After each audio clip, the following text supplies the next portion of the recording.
Morning.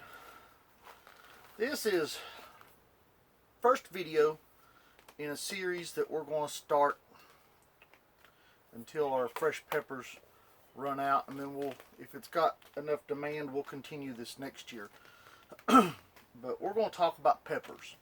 We'll talk about 2 or 3 peppers at a time. Today we're going to talk about 3.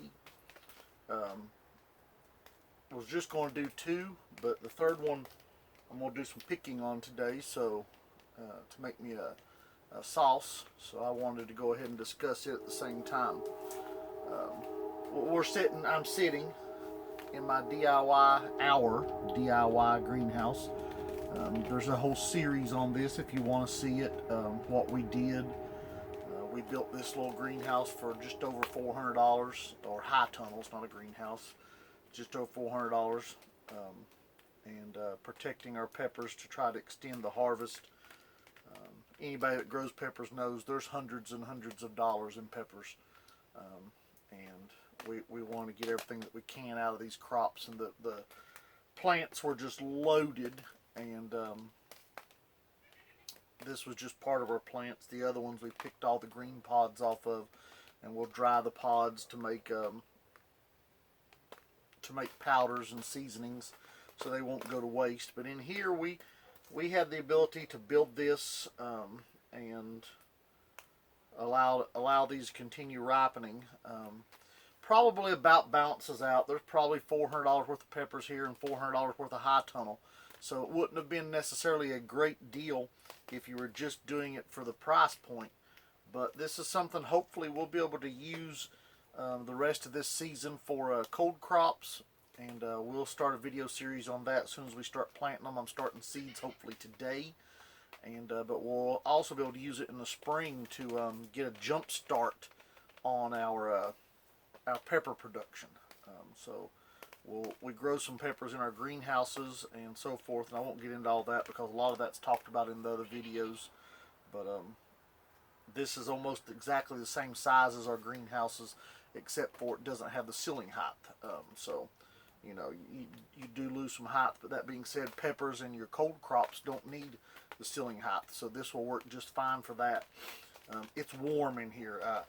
It is probably in the low 40s outside. I didn't check the thermometer, but low 40s outside. It might be mid 40s, and I'm probably uncomfortably warm, so I'm gonna say we're pushing 78 degrees in here right now. Which the peppers are loving. So anyway, no further ado.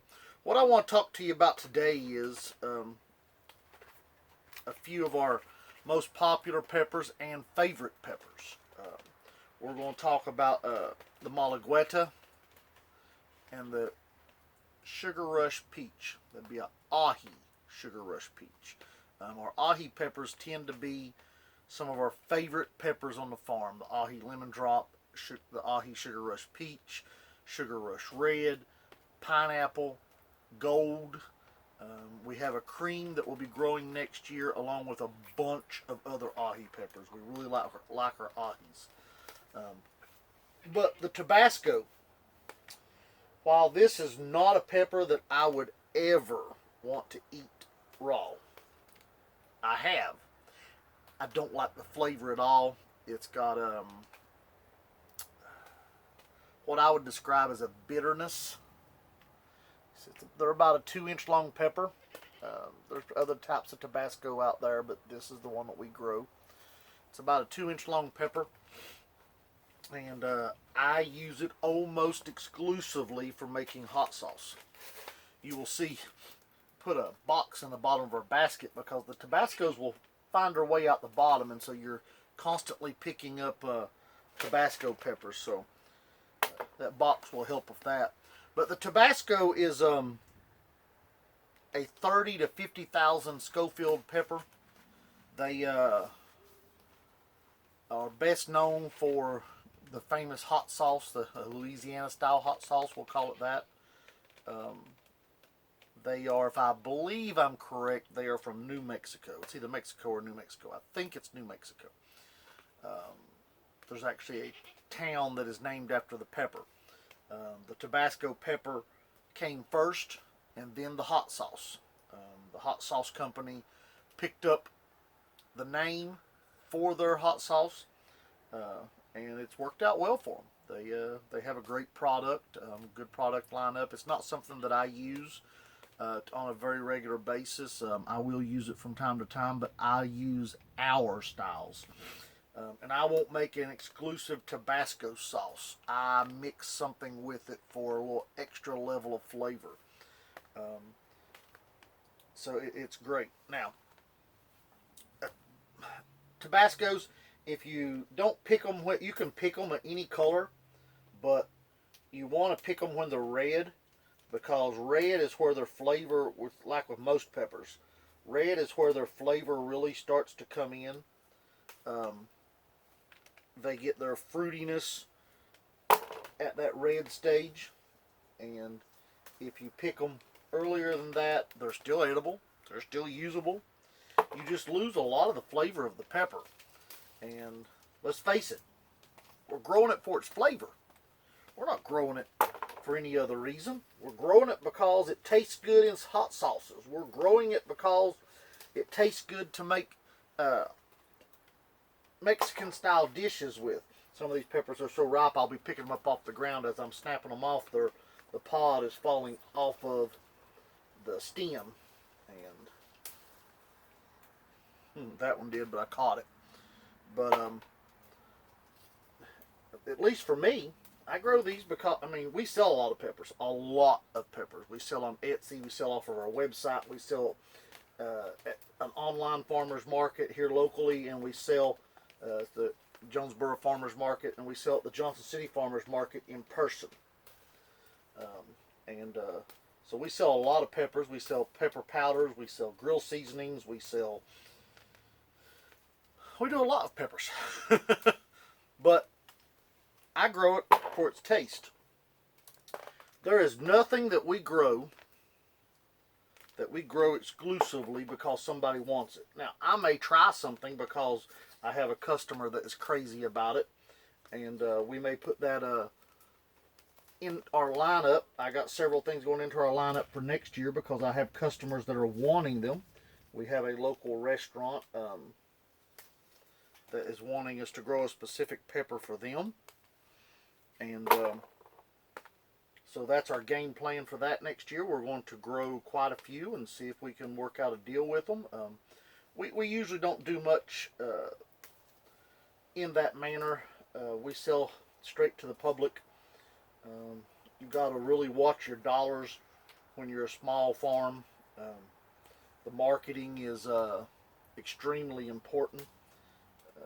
If you're going to pay the bills, you got to do it one of two ways. If you're trying to live off of a farm, you're either going to pay the bills by selling the stuff at retail to the end user, which of course is where the most profit is, or you're going to sell it in bulk and grow tons of it.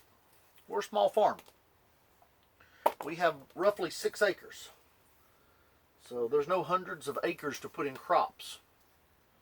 It's me, my wife Tiffany, my daughter Alyssa and Morgan,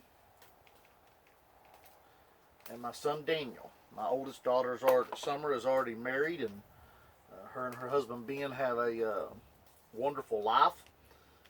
The farm never was her choice, and I respect that. Morgan is very interested in farming, and Alyssa is somewhat interested and undecided. So I don't push my daughters to do anything. They can be the person that they want to be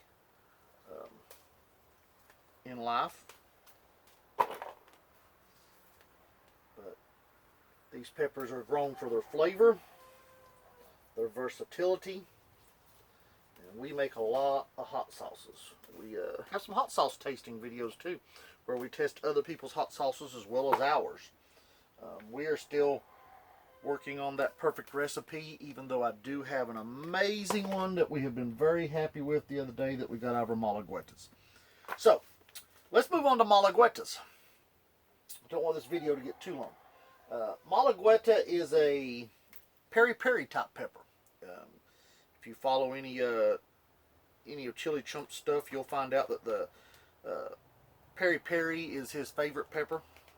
Um, but where the Tabasco comes in at 30 to 50,000 Schofield, which is, as you will probably know, that's 5 to 10 times, that was technically 6 to 10 times the heat range of a jalapeno. The Malagueta comes in at 50 to 100,000. So it makes for a really nice hot sauce at that level.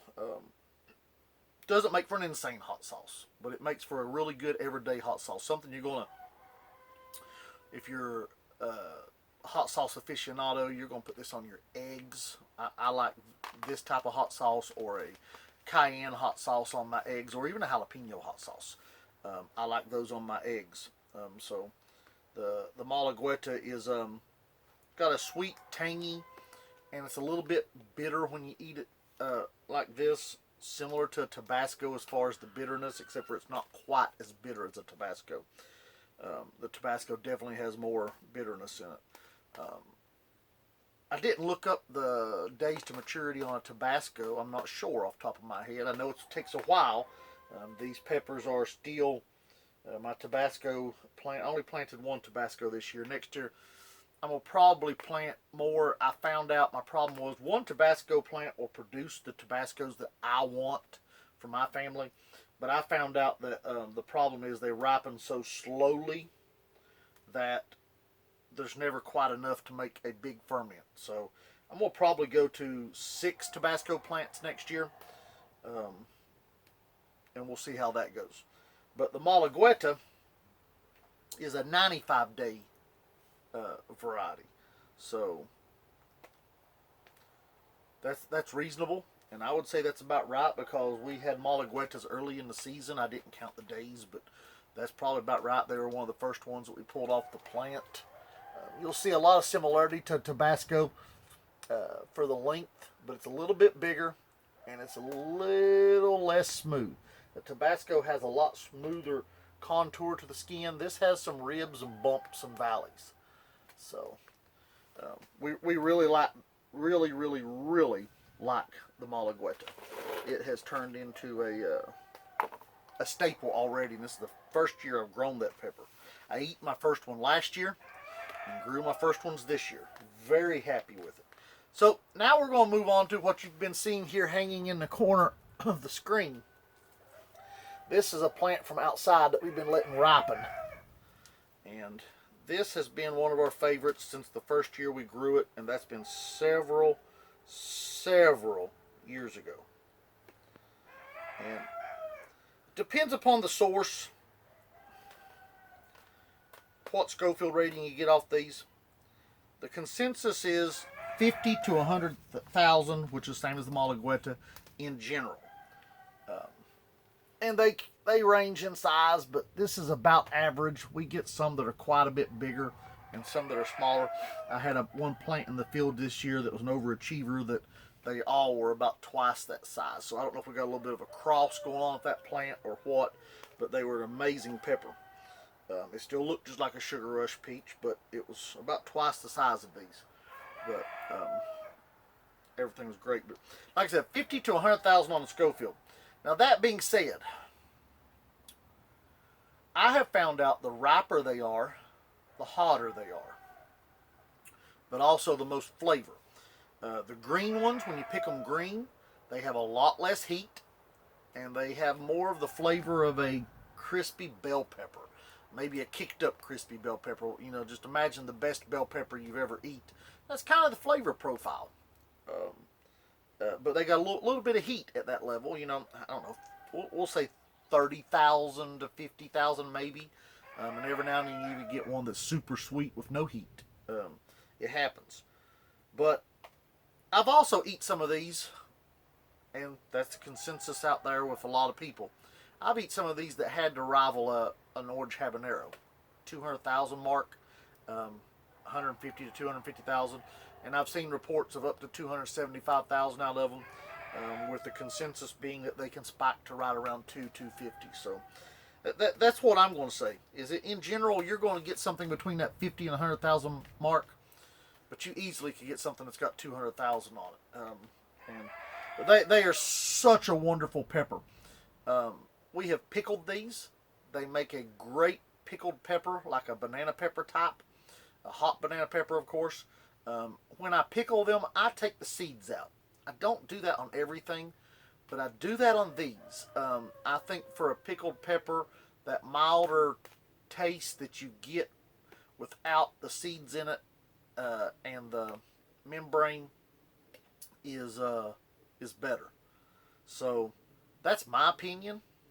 That's what we do. You may like the seeds in it. If you do, go for it. I mean, if that's what you want, go for it. But anyway, I'm going to have to get off here, and I'm going to get these peppers picked. I'm going to try to keep these videos to around 15 minutes. But before we finish up on Sugar Rush Peach, that is probably originally from Peru or Bolivia area. They are really widely grown in South America and Costa Rica. They're starting to pick up in the States and become a big thing here. So I expect to see the Sugar Rush Peach really blow up. And we grow a Sugar Rush Red also. This was our first year for it, but I expect to see the Sugar Rush Peach really blow up in the next few years. They are great to eat fresh with their sweet flavor. They've got a floral smell. Like I said, you can pickle them. If you like it hot on your salad, they make a great crisp addition to a salad. The downside to them is technically two downsides. They are a 120-day variety. And they set a ton of fruit. That's obviously not the downside, the ton of fruit. But 120 days, and they seem to ripen a little slower. So you really need a pretty good growing season. We were getting a ton of them, but I can tell you we had more green ones on the plants at the end of the season than we had picked ripe ones. Which isn't a problem because the green ones are very usable. So that's not an issue. So we picked a ton of green ones. I've still got a big huge drawer in my refrigerator that's full of green ones that we're still eating off of. And then these we just cut off and hung up in you can't see it on the camera, but we hung them from the ceiling of the high tunnel, and we will allow them to continue to ripen. I picked, I don't know, I probably picked 1/8 of a bushel of them yesterday, and I've probably got 1/8 of a bushel that I'll pick there today. So, don't have to pick them all at once, but I do need to get the ripe ones off of there. Anyway, I hope you enjoyed this little video. I hope that it was all that you wanted. And good day. Have a wonderful, wonderful, blessed weekend. Thank you.